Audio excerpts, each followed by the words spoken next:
Welcome to Dark Reddit, your late-night escape into eerie calm. I'm Alex, your voice in the dark and your guide through the unknown. This is Podcast 12, a shadowy chapter in our ever-growing collection of sleepless nights.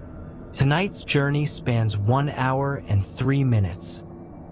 A series of chilling tales, whispered into your ears, softly, slowly, designed to help your mind drift while the darkness unfolds around you. Before we begin, find a quiet, comfortable place to rest.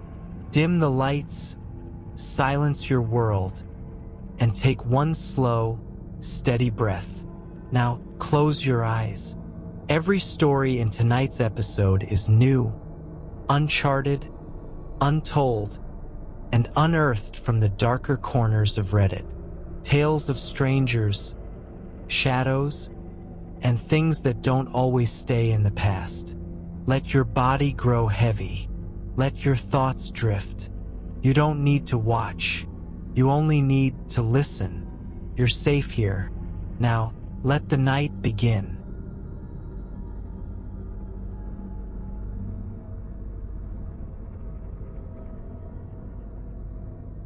This story is about a woman who claims her husband returned from the grave and may still be waiting in the basement. I've worked in assisted living for over 6 years. In that time, I've seen nearly every stage of dementia. The confusion, the nostalgia, the heartbreaking moments of clarity, and yes, sometimes the strange stories that make you question reality. But nothing ever got under my skin like what happened this week. One of our residents, I'll call her Elaine, is in the very early stages of dementia. She's sharp most days, well-spoken, and not the type to ramble. That day, she asked me to sit with her in her room because she said she had something she wanted to talk about. "I've been meaning to tell someone," she said. So I sat, and she started talking. The conversation began like something out of a memoir. Elaine told me about her past relationships, the men she married, the hardships she endured, infidelity, emotional abuse, men who left scars visible and not. The way she told it, I felt like I was sitting in a library listening to a seasoned author read from her book. She described the houses they lived in, the clothes he wore, his favorite drinks. It was all painfully vivid, filled with names and dates I later confirmed with internet searches and old family photos on her dresser. But then the story took a turn. "My last husband is dead." "Sort of," she said. I looked at her. "What do you mean, sort of?" Elaine sighed. "I'll get to that," she said, and she did. She told me her final husband, Daniel, had been diagnosed with terminal cancer. The news broke him. In a moment of deep depression, he attempted to take his own life, shot himself in the face. Somehow, he survived. She described months of surgeries, silence, and sadness. He rarely left the basement afterward, but eventually the cancer claimed him, or so everyone thought. Elaine said they held a funeral. She remembered the casket, the eulogies, the lowered grave. Family, friends, neighbors, they were all there. She said she felt peace, or what little of it there was to feel after burying your husband. But that night she woke to knocking. Not on a door, but on the windows. Low, rhythmic taps. She thought she was dreaming until it came again. Louder this time. She got out of bed and looked out into the night. "He was standing there," she whispered, "covered in dirt." She said she opened the door without thinking. He stepped inside silently, like someone coming home after a long trip. He didn't speak, just walked past her and went downstairs, to the basement. the same basement where he had once tried to die. Elaine told me she followed him, heart racing, mind reeling. She sat with him that night. He didn't say much, just held her hand. And then she went to bed. Over the next few days, she began bringing him food, water, clean clothes, always to the basement. He never came back upstairs. She tried to explain it to her daughter, but of course no one believed her. Until one day her daughter moved in, and she saw him too. Elaine says her daughter walked down the basement stairs with a laundry basket, dropped it, screamed, and ran back up. She locked the door and never opened it again. "You were right," her daughter told her. "But we're not going to talk about this ever again." That was the day Elaine was moved into assisted living, and the basement door was sealed shut. I asked her questions, logical ones. Do you think he was alive all this time? How did he get out of the grave? Why didn't you call the police? Wouldn't the cemetery notice? She shook her head with every answer. "No," she said. "He wasn't alive. He was dead. But his body was still here. Not a ghost. Not a vision. Him." And that's when the goosebumps hit. Because it wasn't just what she was saying, it was how she said it. Her tone never wavered. There was no confusion in her eyes. No signs of dementia clouding her story. She recited the details like someone who had replayed them over and over in her mind. I've studied psychology. I have a master's degree in it, in fact. I've spent years watching the effects of cognitive decline and learning how memory shifts, warps, fades. But this story, it was different, too detailed, too grounded, too emotionally precise. And I'll be honest with you, I'm an atheist.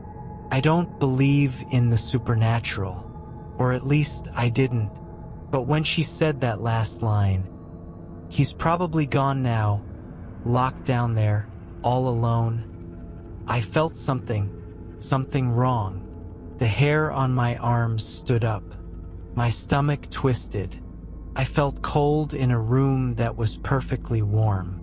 It didn't feel like a ghost story. It felt like a warning. And the thing that's haunted me ever since, it wasn't just the story itself. It was that, deep down, some part of me believed her. I've never prayed before, not really. But when I left Elaine's room, I found myself whispering something under my breath.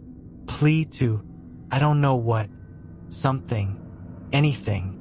Because if even half of her story is true, then something unnatural happened in that basement.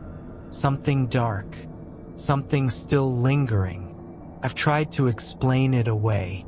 Early onset dementia, emotional trauma, the human brain filling in the blanks to cope with loss. But I've seen people in the later stages of dementia confuse names, forget their children, invent people who don't exist. I've never seen one tell a seamless 40-minute story, complete with verified photos and dates, that leaves me questioning reality. It's not a story I'll ever forget. Not because it scared me, though it did, but because it left a mark. An unshakable feeling that there's more to this world than we understand. And somewhere, behind a sealed basement door in a quiet neighborhood, something might still be waiting in the dark.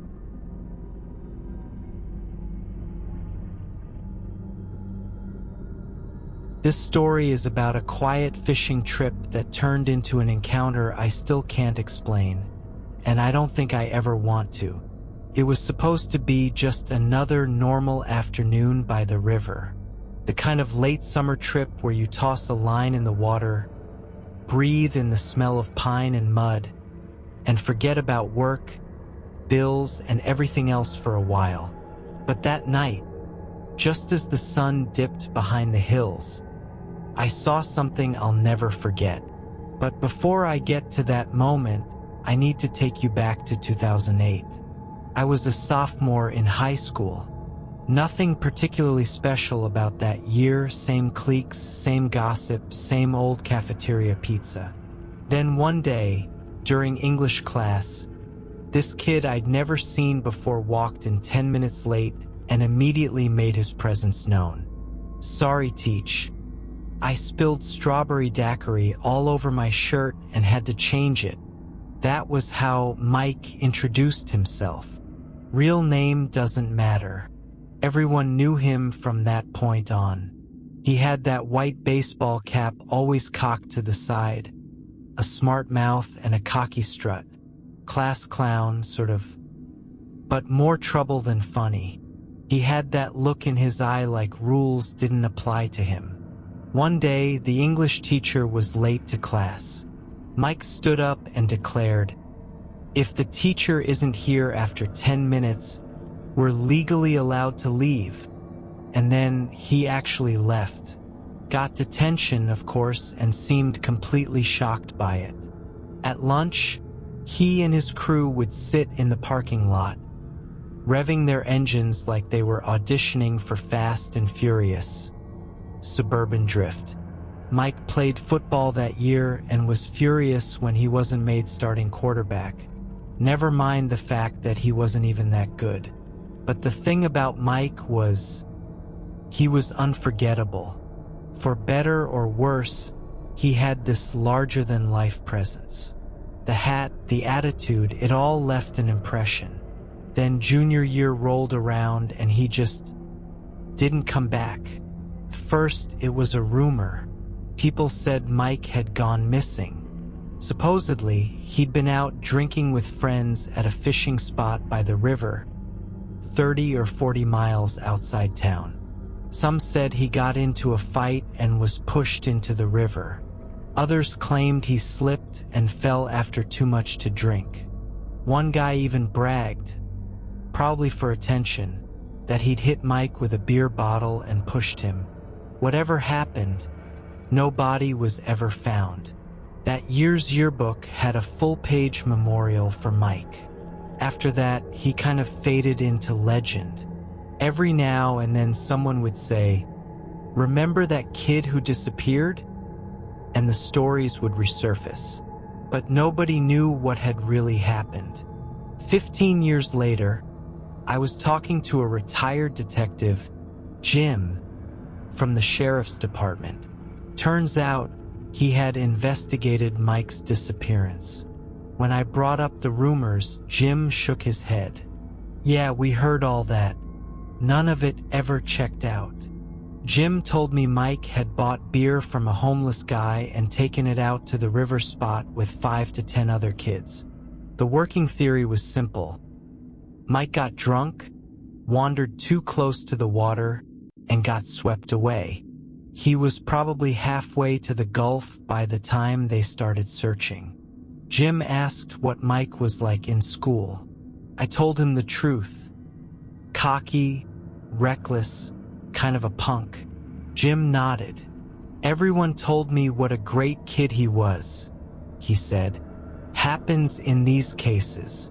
No one wants to speak ill of the missing. But I got the same vibe you did." He said Mike's parents seemed stuck in their glory days. Dad, the former high school football star. Mom, the homecoming queen. The kind of parents who think high school is the best life gets. Fast forward a year or two later, I was out at that same fishing spot. Late afternoon, late summer. Just me, my tackle box, and the sound of crickets and water lapping the riverbank. I lost track of time, and by the time I packed up my gear, the sun had dipped below the tree line. The shadows got long and heavy, and the parking area was dead silent. I threw my gear in the bed of my truck, climbed in, and started backing up. That's when my headlights hit the trees. There, about 20 feet away, just beyond the first line of trunks, something white caught my eye. a baseball cap, perched in the branches like it had been left there. Curious, I flipped on my high beams. That's when I saw him. Not a hat. Person. Standing in the woods was a guy about our age back then, dressed just like Mike used to be. White baseball cap, tilted sideways. Baggy jeans. Faded hoodie. He stood there completely still, staring straight at me. I stared right back, trying to make sense of what I was seeing. Something about the way he stood. The posture, the face, the hat. It all clicked. It was Mike. Exactly how he looked that first day in English class. Like time had stopped for him. And the second I made that connection, he turned. Silent, smooth, and walked straight into the forest. I slammed my truck into gear and tore out of there. Heart pounding, headlights bouncing down the dirt road. I didn't stop until I hit pavement, and even then, I couldn't breathe right. I haven't been back since, and I don't plan to. A few times I asked some other guys who fish out there if they'd seen anything strange.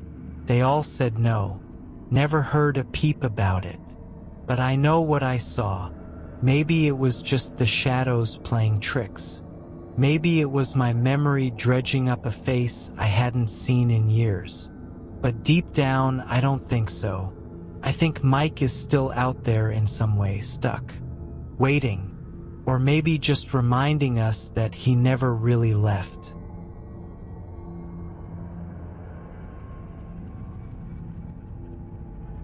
This story is about a group of teenagers, an Airbnb in the middle of nowhere, and the one moment that made me question everything I thought I knew about ghosts.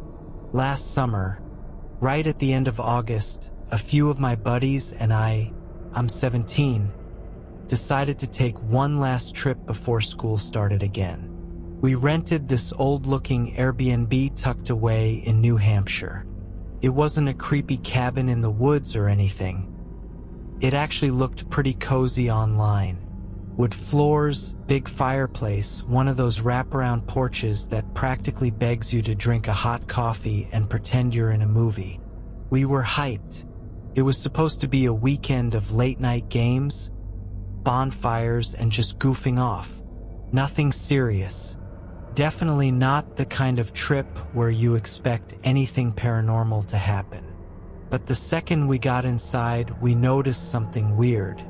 On the little table in the entryway, there was this book, kind of like a guest log. You know, the kind where past renters write, "Had a great time," or "Beds were super comfy," that sort of thing. Naturally, we flipped through it. Some of it was pretty standard, but then we saw a few entries that stopped us. "This house is definitely haunted," one read. "Woke up at 3:33 a.m. to knocking on the wall. My kid kept saying someone was in the closet. There wasn't. Something moved in the kitchen when no one was there. First we laughed. Of course we did. We were a bunch of teenagers trying to act like we didn't scare easy. I remember one of my friends saying, "Bet the owner writes fake stuff in here just to creep people out." I kind of believed that. I mean, wouldn't you? We spent most of that day just exploring, hitting local spots, acting dumb. We bought way too many snacks and kept daring each other to leave creepy notes in the guest book just for the next group. You know, typical teenage stuff. That night, after dinner and a few rounds of cards, a couple of the guys wanted to head out back to the big open yard and throw a football around. It was dark out, but the porch lights lit the space enough to see. I wasn't really in the mood, though. I was tired, a little sunburned, and honestly just wanted some solo time, so I stayed behind. We had brought a PlayStation and hooked it up in the living room, so I plopped down, controller in hand, ready to get a few rounds in before bed. I remember it clearly. The room was warm, smelled like wood and old books, and the only sounds were the hum of the game and distant laughter from outside. To my left was a short hallway that led to two of the bedrooms. I had glanced earlier and noticed both doors were shut. No big deal, but as I was playing, in the middle of a match, I caught movement out of the corner of my eye. I turned. The bedroom door, the one I know was fully closed, was slowly, and I mean slowly, creaking open. It wasn't some dramatic horror movie swing. No gust of wind, no bang, just this eerily smooth motion, as if someone had gently pushed it open from the inside. I froze. My brain scrambled to come up with an explanation. Draft? But the windows were shut tight, and there was no AC vent near the door. One of the guys messing with me? But they were all still outside. I could hear them. I stared at that door for what felt like forever, expecting someone or something to come walking out. Nothing did. It just stayed open. Let me tell you, I've never moved faster in my life. I dropped the controller, grabbed my phone, and booked it out the front door. Didn't even put shoes on. I sprinted out into the yard, completely panicked, and my friends looked at me like I had lost my mind. I told them what happened, and of course they laughed at first, thought I was messing with them, but then they saw my face. I wasn't messing around. One of my buddies, let's call him Matt, offered to go back in with me. I didn't want to, not even a little, but I couldn't just leave the place wide open. So we both went back inside, phones on flashlight mode like we were about to ghost hunt on YouTube. The door? Still open.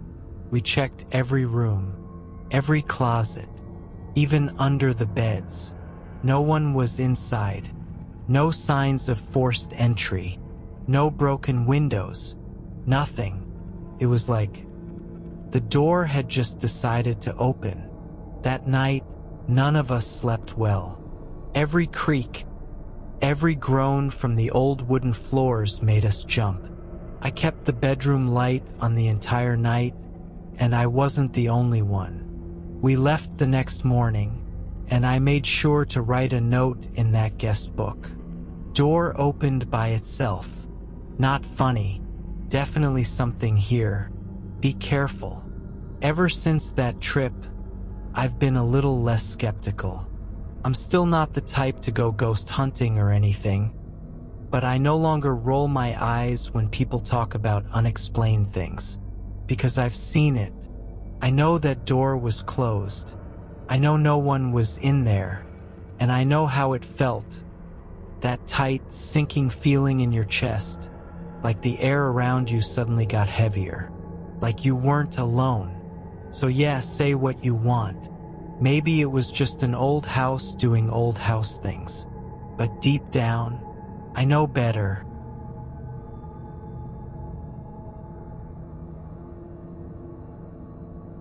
This story is about a haunted balcony seat, a theater with a history, and a man in a fedora who never really left. Historical theaters are funny places. You walk into one and feel like the air is a little thicker, like the walls are holding on to more than just sound and plaster. There's something about them. Maybe it's the laughter, the applause, the heartbreak, the dreams whispered backstage that lingers long after the curtain falls. I should know. I spent over 10 years working in one. As the usher manager, I've seen it all. Fainting patrons, runaway children, actors screaming at each other 2 minutes before curtain, you name it. But the weirdest things, the ones I still think about even now, they didn't come from the living. Our theater was built in the 1920s, perched just beside a centuries-old Spanish Catholic mission. The kind of place that practically oozes history and energy. Beautiful vaulted ceilings, red velvet seats, ornate gold trim. And creaks. So many creaks. You work in a place like this long enough, you hear things. Literally and metaphorically. Other staff talk about footsteps on empty stages, lights turning on in locked rooms, the scent of pipe smoke out of nowhere. I used to shrug it off. But there was one night I'll never forget. One night that changed how I looked at that balcony forever.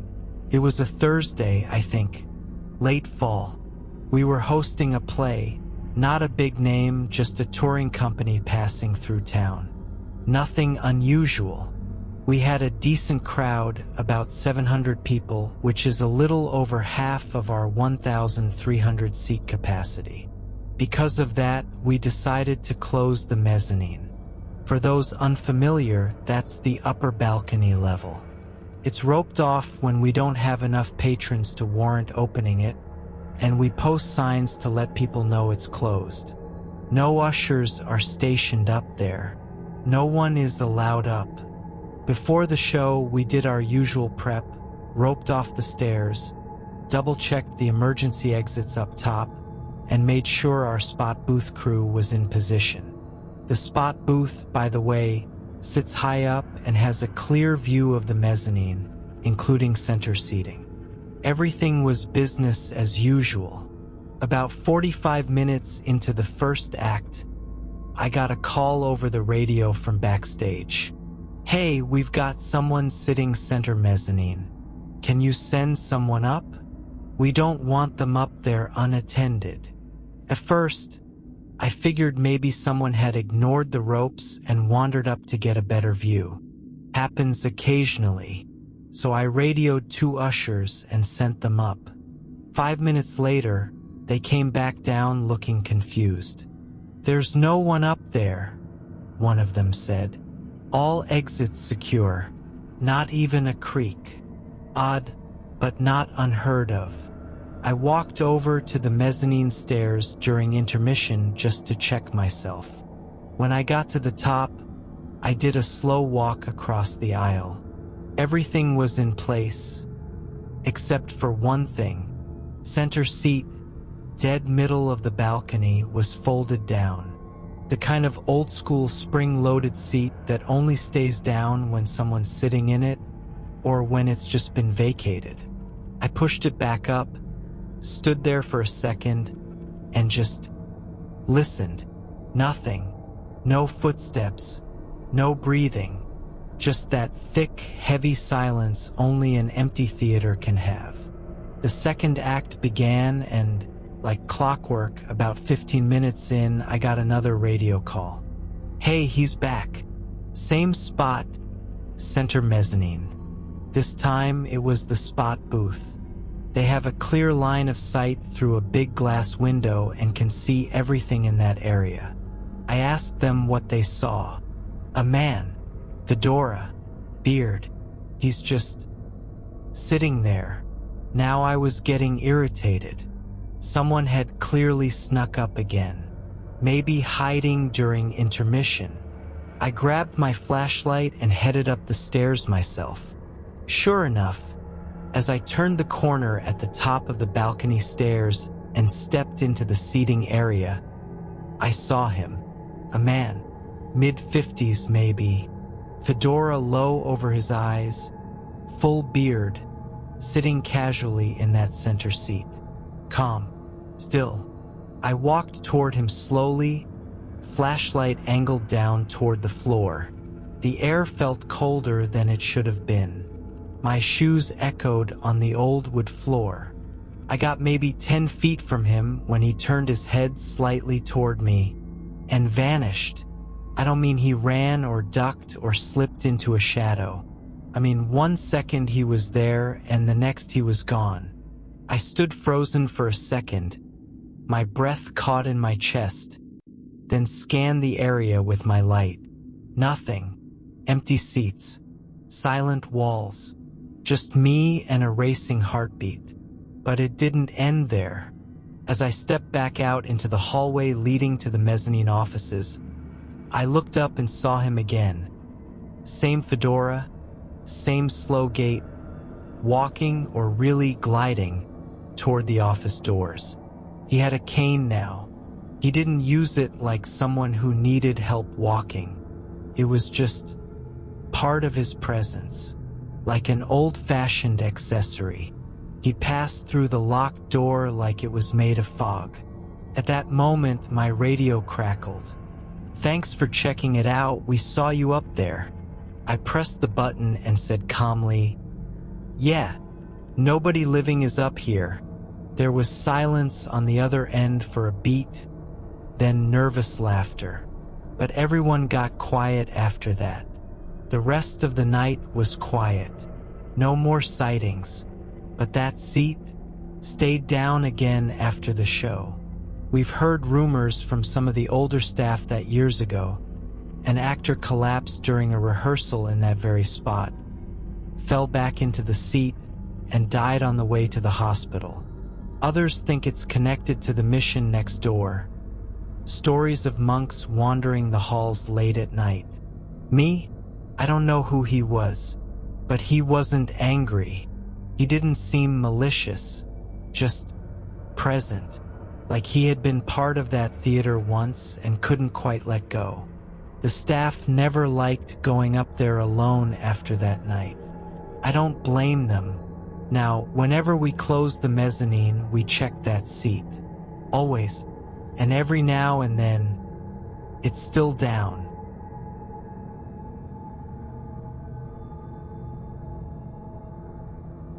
This story is about a 5-year-old boy, a knight in shining armor, and an experience that stayed with him for a lifetime.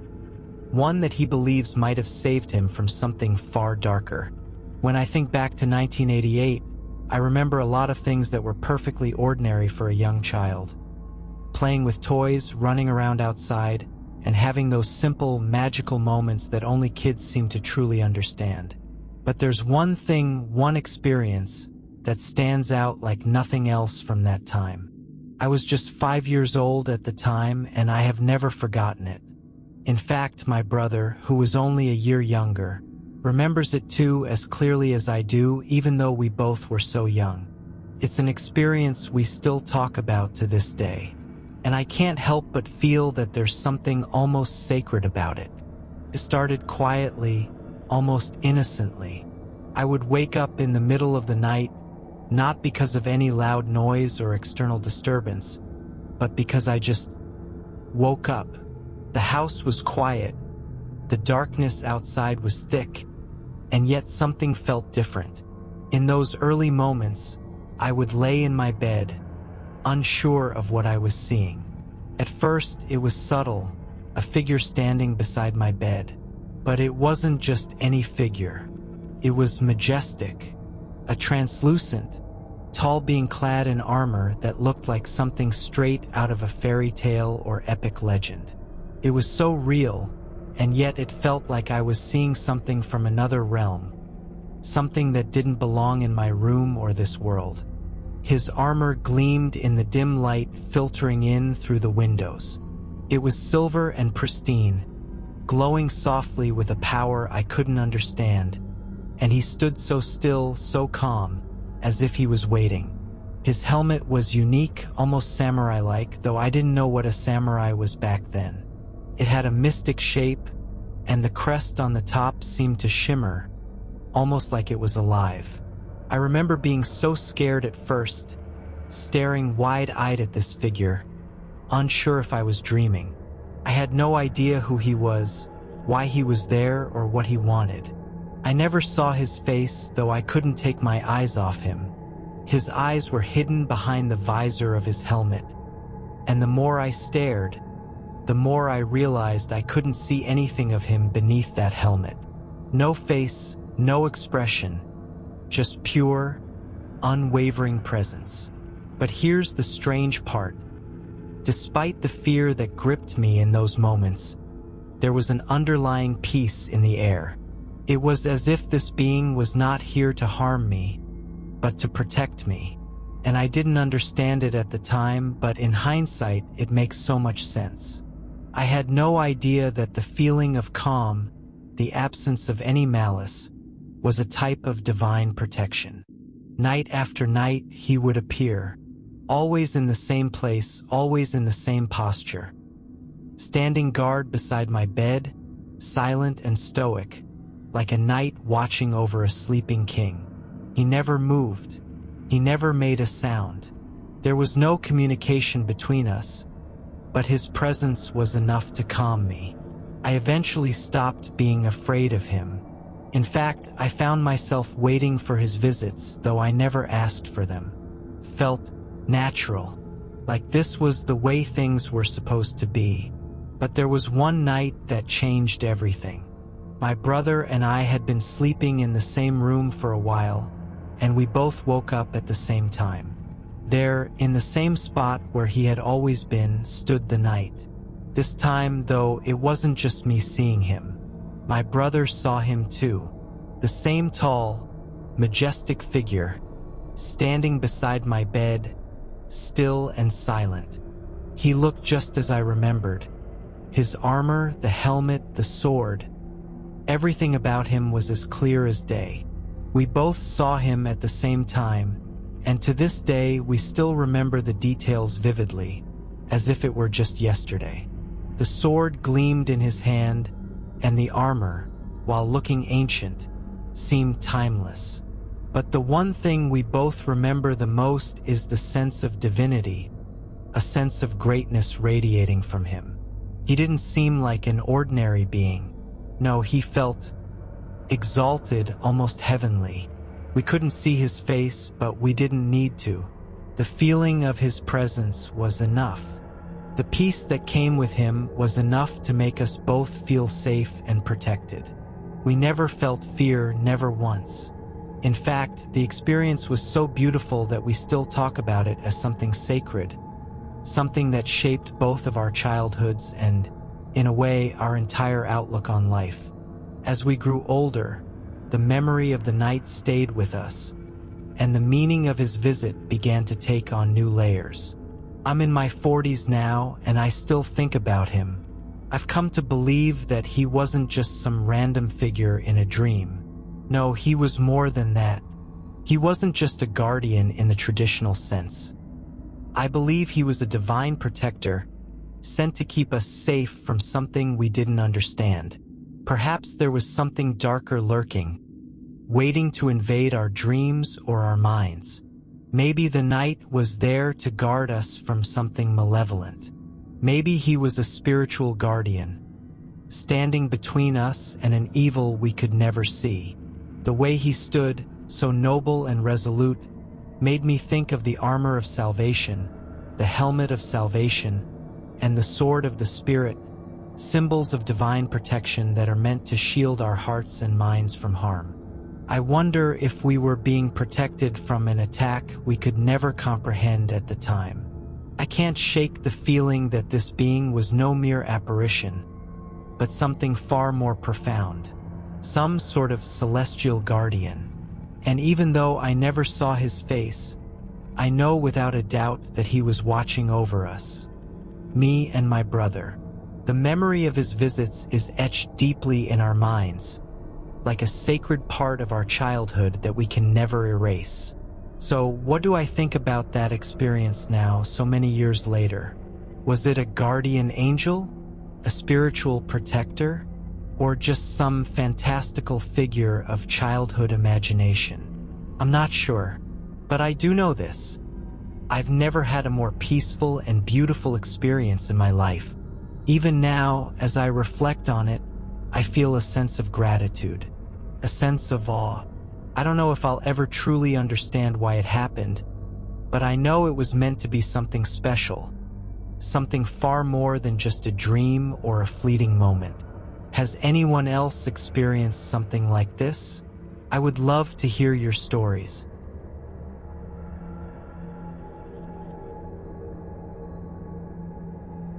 This story is about a chilling experience at a Buddhist monastery, where an unsettling encounter with a mysterious presence left me questioning what really lingers in spaces once touched by the sacred. A year ago, I had an experience that I still think about to this day. It happened at a Buddhist monastery my family frequently visits in Los Angeles. The monastery has been a part of our lives for years, somewhere we go to seek peace, guidance, and connection with our faith. We've always held the head monk in high regard, but everything changed after a scandalous discovery. The head monk had been a peaceful, wise figure to us all, until one day his online presence gave us a shock we weren't prepared for. He had a burner account on Facebook, and people began discovering strange posts linked to it.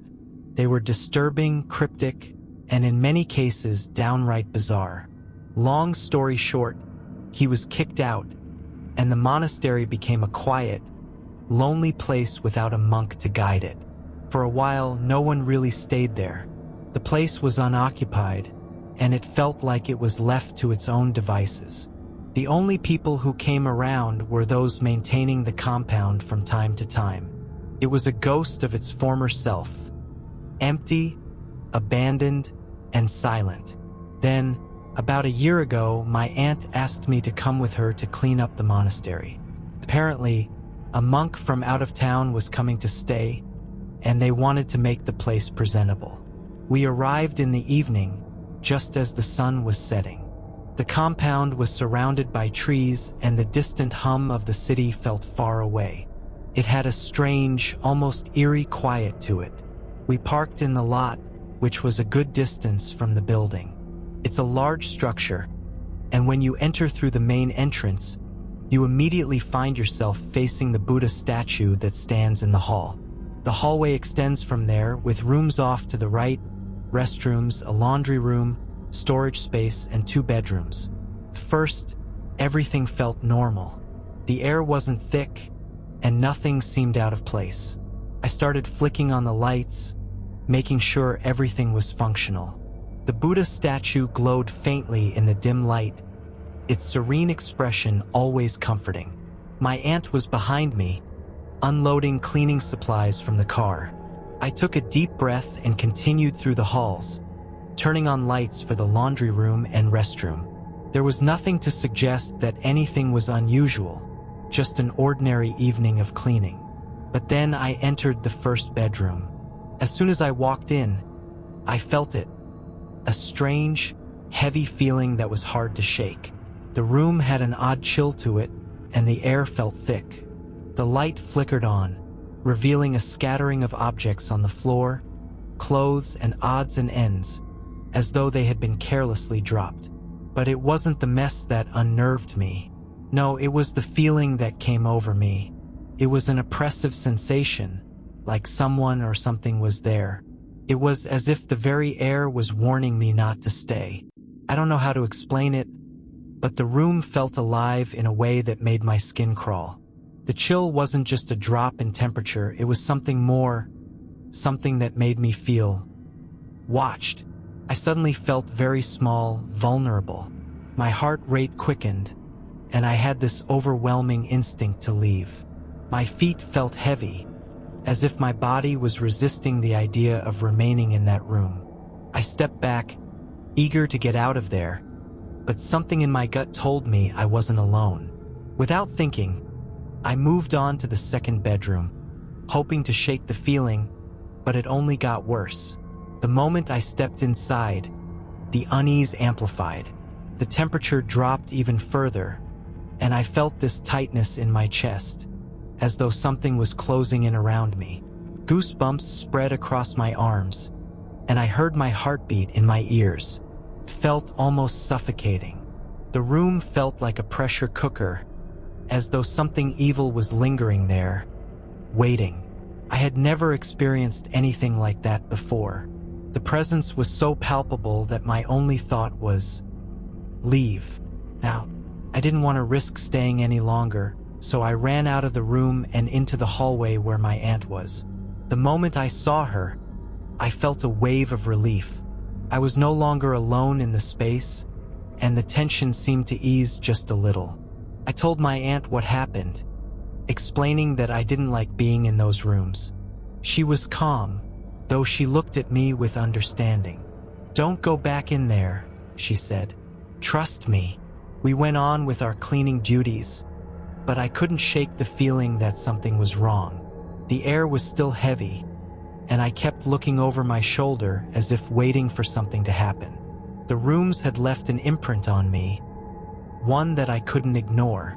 I couldn't understand why, especially in a place meant to bring peace. It didn't make sense. After a while, my aunt asked me to go to the outdoor storage area to grab a tray for the flowers. She didn't want to go herself, so I ventured out alone. The outdoors were dark, the kind of darkness that seemed to absorb sound and light. The air was fresh, but I didn't feel the same unsettling sensation I had in the monastery building. It was almost as if the outdoors didn't carry whatever had seeped into the rooms. I quickly grabbed the tray and returned inside, still thinking about the odd sensation that had come over me in the rooms. It felt strange, though. How could I be so afraid inside the monastery when, just moments later, I felt fine in the dark outside? Was my mind playing tricks on me? Or had I encountered something real? Something I wasn't supposed to? The presence in those rooms was so distinct, so powerful. And I kept asking myself, why there? Why in those rooms? I thought back to the teachings I grew up with, the lessons about how the Buddha statue in the hall would protect us from harm. But in those rooms, I didn't feel protected. I felt vulnerable, like I was being tested, pushed in ways I didn't understand. I was told that the Buddha's presence would shield me from negative forces. So why did I feel so threatened there? Right under his watchful eyes? It left me wondering, what was it in those rooms? Had the bad energy from the former monk lingered behind after his departure? Or was something else inhabiting the space? Was it the leftover remnants of all the strange events that had happened at the monastery since the scandal? Whatever it was, I knew I didn't want to experience that feeling ever again. That sense of being unwelcome, unwanted, and watched was something that haunts me to this day. And even now, when I think about that night, I can't help but wonder, what exactly was there in that room?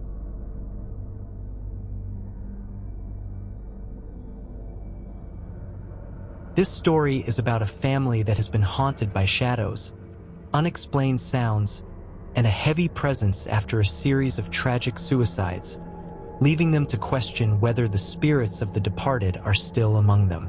It's hard to describe the kind of fear that settles deep in your bones after experiencing something you can't explain.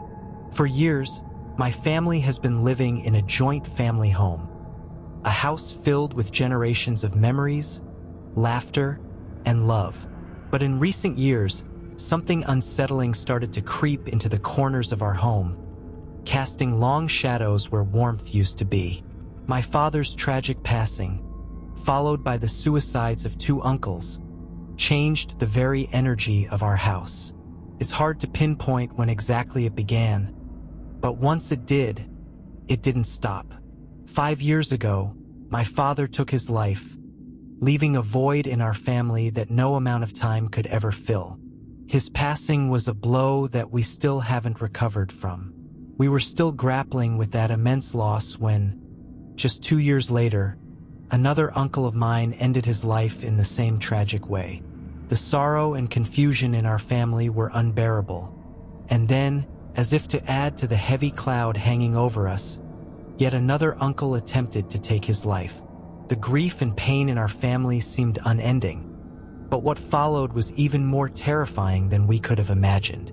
After my father's death, strange things began happening in our home, things that we couldn't explain.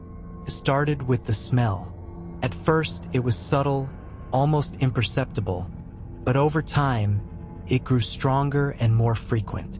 We'd all be sitting in the living room, trying to carry on with our day-to-day lives, when suddenly, a pungent odor would fill the air.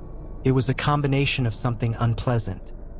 Urine mixed with an overwhelming smell of cigarettes, even though no one in our house smoked.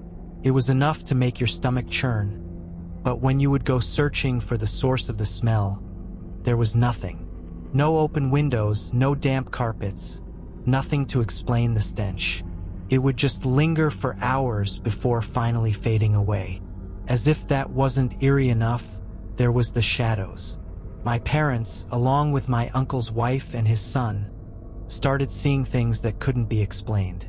They'd describe shadows moving quickly across the room, darting from one corner to another, far too fast to be just a trick of the light.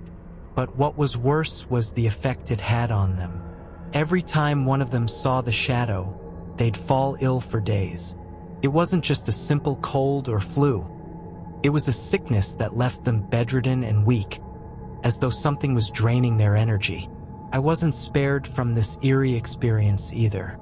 We all began having the same dreams of an old, decaying building, its walls crumbling, its air thick with the smell of death. In these dreams, someone was always murdered. The building was cold, unwelcoming, and no matter how much we tried to leave in the dreams, we always ended up back there. I would wake up with my heart racing, drenched in sweat, but when I told my family about these dreams, they weren't surprised. They were having the same ones. Then came the sounds, those noises that no one could explain. At night, we would hear doors creaking open and closed. Sometimes it was just the faint sound of a door handle turning, followed by a slow, deliberate click of a door shutting. It was as if someone was walking through the house, opening and closing doors, but no one was ever there. We'd rush to check the CCTV cameras, thinking we'd catch something, anything that would explain the noises, but every time we checked, the footage showed nothing. It was like the doors were moving on their own, but no one was there to touch them.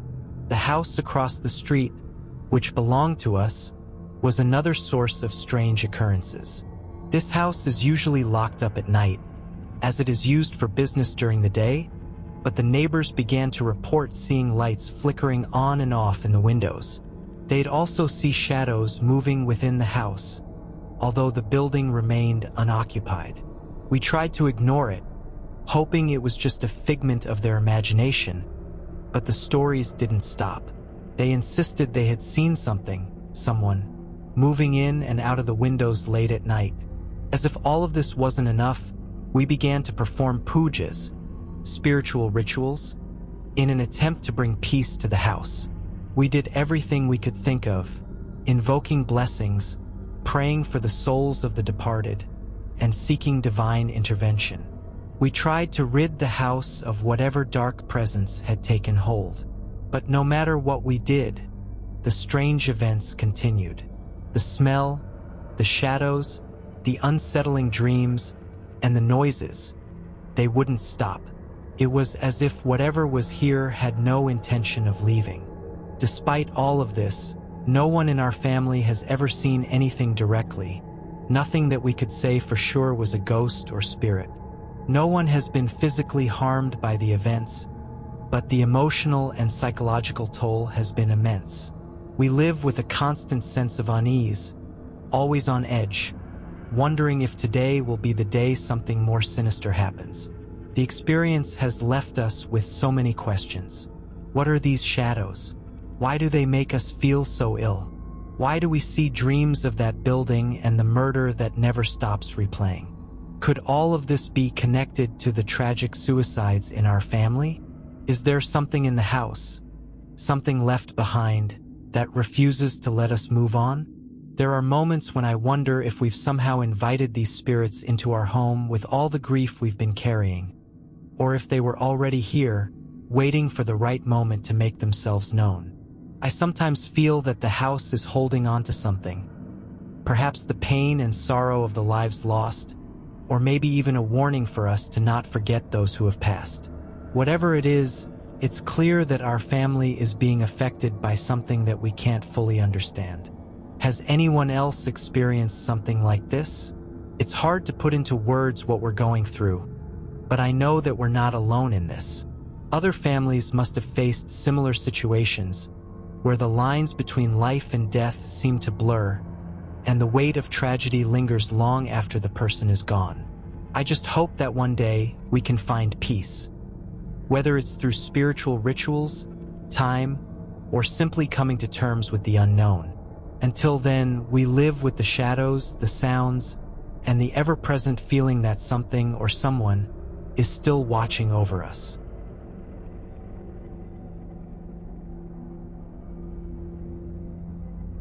This story is about two skeptical uncles, a haunted house, and an encounter with something beyond this world that left everyone questioning.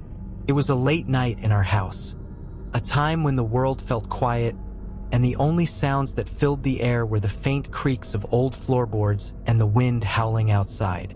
My family had been living in a house in a secluded area, surrounded by woods, where the nights felt thicker and darker than most. We'd been hearing strange noises for months. Some we could dismiss as the house settling or maybe a small animal getting into the attic, but other sounds were harder to explain. There were moments when it felt as if the very air around us was charged, and we couldn't shake the feeling that something or someone was watching us. One evening, my two uncles came over to visit. We sat together in the living room, chatting and catching up. In the middle of our conversation, we casually mentioned the strange happenings in the house. The odd sounds, the whispers, the inexplicable occurrences. We told them how the noises seemed to follow us around, always at night, always when things were quietest. My uncles, skeptical as they were, laughed it off. "It's just your mind's playing tricks on you," one of them said with a chuckle. "Paranormal stuff doesn't exist. You're imagining things." We shrugged it off too. After all, we were used to hearing those dismissive words from others who didn't understand what was happening to us. Still, as the night wore on, we went to bed, each of us retreating to our rooms, trying to get some sleep. But little did we know that our uncles were about to experience something that would forever change their perspective on the paranormal. The next morning, when we all gathered in the kitchen, something was different about them. They seemed shaken. We could tell by the look in their eyes that something had happened, something they couldn't explain. My uncle, usually the more confident of the two, spoke first. "You were right," he said quietly, almost hesitant. We all looked at him, confused. "What do you mean?" I asked. He glanced at his brother, who nodded in agreement, then turned back to us. "Last night, we felt it too. At first, we thought they were joking, but the serious tone in their voices told us they weren't. They explained that, in the middle of the night, both of them had been awakened by the sensation of something pulling at their blankets. They initially dismissed it, thinking it was just a draft or perhaps one of them had moved in their sleep. But then it kept happening. The blankets kept getting pulled, inch by inch, until they were completely removed from the bed. That's when they realized something wasn't right. The moment the blankets hit the floor, they both said they felt a strange presence in the room. Neither of them wanted to escalate the situation, so they did the only thing they thought might calm whatever was there. They both said, loudly and clearly, "We acknowledge you. Yes, we admit you exist." And just like that, the pulling stopped. The room fell silent. This experience left my uncles visibly unsettled. They couldn't explain it, and they didn't want to, really. They had gone from dismissing our stories to accepting that there was something in the house that we had no control over. They had seen it, or at least felt it, in a way they couldn't deny. But the haunting wasn't over, not by a long shot. The sounds persisted. We began to hear new things. Strange, garbled gibberish in the dead of night, like two pieces of paper being rubbed together, or whispers that were too faint to understand. Sometimes, it sounded like a pen dragging across the metal window bars outside. The noises were relentless, and they were coming from everywhere. My father, who had always been skeptical about these things, was the next to experience something that would make him question everything. One night, he was sleeping when he was suddenly woken up by the same gibberish sound I had heard so many times. He opened his eyes, groggy from sleep, and saw something that sent a chill down his spine. Standing next to his bed was a small figure around 3 or 4 feet tall. Its entire face was obscured by darkness, and he couldn't make out any details. No eyes, No nose, no mouth. Just a shadowy form standing in the corner of the room. At first, my father thought it was a thief. He always kept a gun beside his pillow, as we lived in a more remote area. He reached for the gun, thinking he was about to confront a burglar. But as he turned to get a better look, the figure suddenly darted toward the door. My father jumped out of bed and chased it, thinking it might be trying to escape. The door was just a few feet away, and in seconds, he reached it. But when he tried to open it, he realized something was off. The door was locked from the inside. In that moment, the sleepiness began to wear off, and the reality of the situation hit him. If the door was locked from the inside, then what had he just seen? It wasn't a thief. It wasn't anything human. It was something else, something that didn't belong in this world. The next day, exhausted and confused, my father decided to take action. We had heard of a spiritual guide, someone called an alim in our culture, similar to a Christian priest or shaman who helped people with spiritual matters. My father called him over, and after listening to our experiences, the alim confirmed what we had feared. The house was haunted. The alim performed some spiritual work in the house, conducting rituals and speaking words of protection. He told my father that he had made an agreement with the entities that haunted the house. They would no longer enter the residential areas, our rooms, the kitchen, or the living spaces. However, they would be allowed to roam freely in the open spaces like the lawn, the gardens, and the pool area. After the alim left, the disturbances in the house stopped. The blanket pulling, the noises, the shadowy figures, they all faded away, but the presence of something else still lingered outside. I remember vividly that, even after everything had calmed down inside, I would still catch glimpses of something moving outside my window. A small, shadowy figure, about 3 or 4 feet tall, would dart past the window, moving too quickly for me to make out any details. It wasn't just me who saw it. My cousins and other family members saw it too. We'd be sitting in our rooms or walking around the yard, and we'd notice the shadow racing across the lawn, only to vanish into the night. Even now, I sometimes think about that night and all that followed. Was it truly the work of spirits, or something else altogether? Whatever it was, it made believers out of the most skeptical people in our family.